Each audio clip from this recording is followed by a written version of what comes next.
So, you're in the mental ward, admitting area.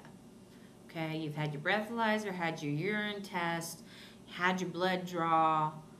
They usually do a basic blood draw on almost everybody, just to see what's in your system or what's not in your system, whatever. Then you talk to an MD. MD clears you. The medical doctor clears you. Then you talk to a social worker that is on hand and explain the situation. This is how you ended up in a suicidal space or in a self-harmful space. Yes, you feel suicidal. Maybe you feel homicidal as well.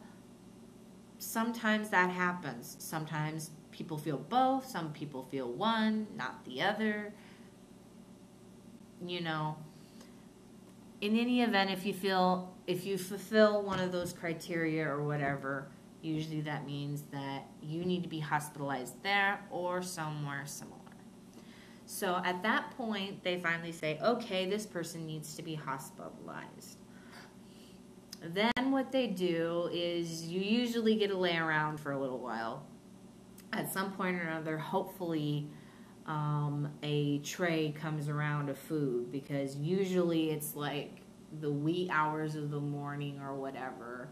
So you've not had like anything to eat since like dinner time. So you get like breakfast in the annex, you know, in the ER section of the mental ward.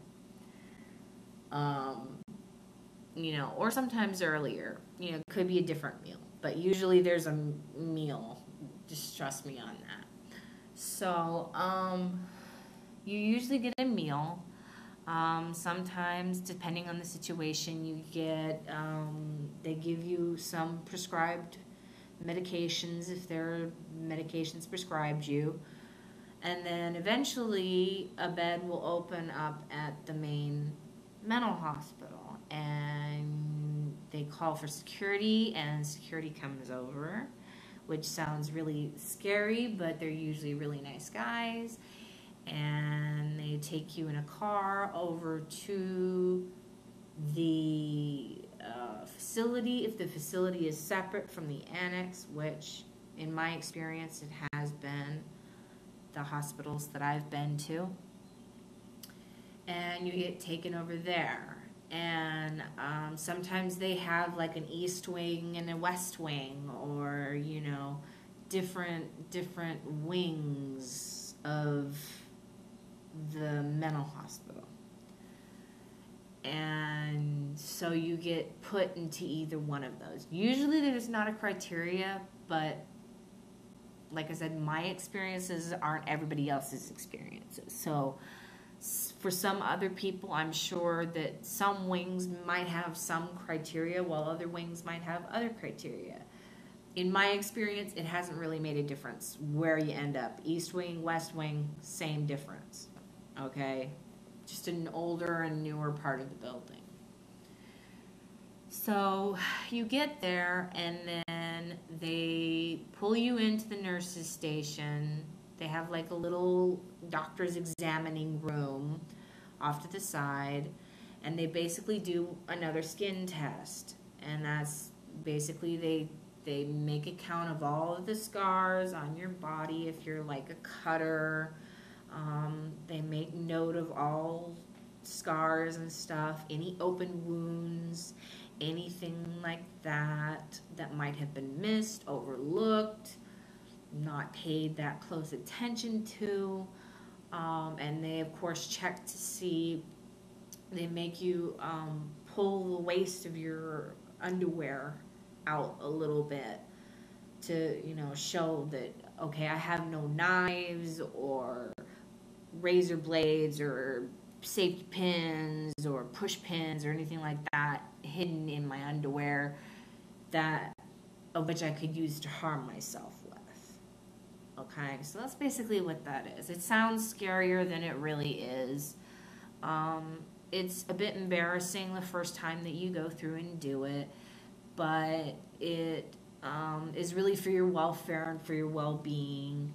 And usually if you have really good techs and nurses on hand, they're really cool about it, and they're real professional and medical about it, and it's just like, okay, whatever, no big deal. So then you get shown to your room, and you usually get one of those pretty little pink pitchers of water. Pitchers that, well, they don't have water in them when you first get them, but they have like toothpaste, toothbrush, comb, shampoo, bar soap, maybe a little box of Kleenex or something like that in it, lotion, maybe some chapstick.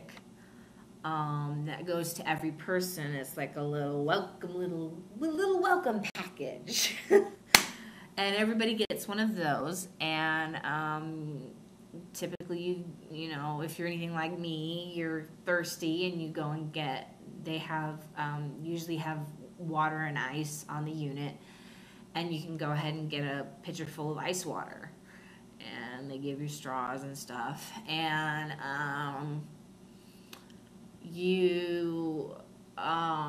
they show you to your room. You may or you may not have a roommate. It's usually set up that there's another bed in the room.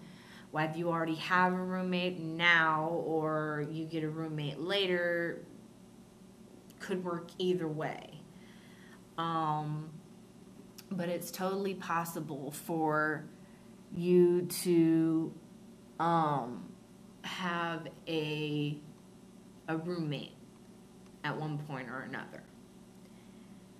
Now, as far as the first 24 hours go, the first 24 hours you're on observation, or what's called AL, which is analysis level. And that's basically where the nurses, the techs, the behavioral health techs, and everything, the staff are keeping a watch on you to make sure that you're stable, to make sure that you're being med compliant, taking your meds, as prescribed, not throwing fits in the hallway, going rampant, and so forth. And if you behave, which most people do, there's usually not a lot of problem with that. You wear scrubs for the first 24 hours, and then they give you your own clothes, whatever clothes you may have brought with you. You are allowed to, excuse me, yawn. You're allowed to have like 3 sets of clothes. And as long as they fit the criteria, which is basically no strings, no offensive writing, that's pretty much the only real major criteria. I mean, no tube tops, nothing really, like showing off a lot of skin or anything like that kind of thing. But you're allowed to, after that 24 hours, you're allowed to have your clothes, and you're also allowed to eat in the dining hall along with everybody else. Whereas before that, you get usually a tray of food, which is just basic hospital food. It's crap. I don't care who you are, it's hospital food. It's crap. So, this is part number 2. I'm going to get to number 3.